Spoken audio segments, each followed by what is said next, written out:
Who is the God of time. संसार में हर चीज समय के अधीन है, पर समय का अधिपति कौन है? राम तोरी माया नाथ नचावे, राम तोरी माया नाथ नचावे।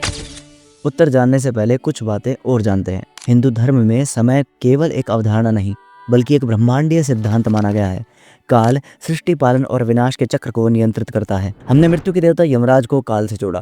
किसी की मृत्यु के समय के लिए कहते हैं तुम्हारा काल आ गया, क्योंकि यम उस क्षण को नियंत्रित करते हैं जब किसी व्यक्ति के लिए समय रुक जाता है और उसके जीवन काल का अंत हो जाता है। तो क्या यमराज समय के अधिपति हैं? अथर्ववेद के अनुसार काल सर्वत्र व्यापी है और काल ने ही जगत की सत्ता, समृद्धि, धन और योगजन्य विभूतियों की सृष्टि की है। तो क्या समय ही अधिपति है? भगवत गीता में श्री कृष्ण अर्जुन से कहते हैं कालो अस्मि लोकक्षय कृत प्रवृद्धो, अर्थात मैं समय हूँ जो लोकों का नाश करने के लिए प्रकट हुआ हूँ। भगवान शिव को भी हम महाकाल कहते हैं।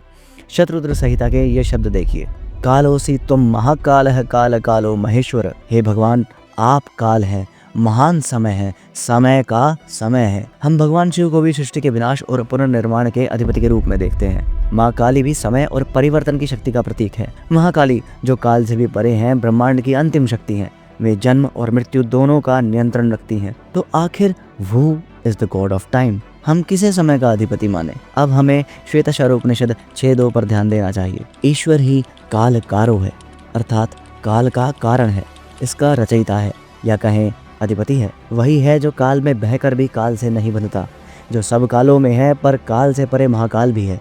इसलिए ईश्वर के हर नाम के साथ काल का और उसके आधिपत्य का ग्रहण होता है। और इसीलिए समय को समझना, इसका सही उपयोग करना ही ईश्वर को समझने की पहली सीढ़ी है। काल ही महाकाल है, महाकाल ही इसके अधिपति, काल ही कृष्ण है और कृष्ण ही इसके अधिपति। तो हर हर महादेव, जय श्री हरि।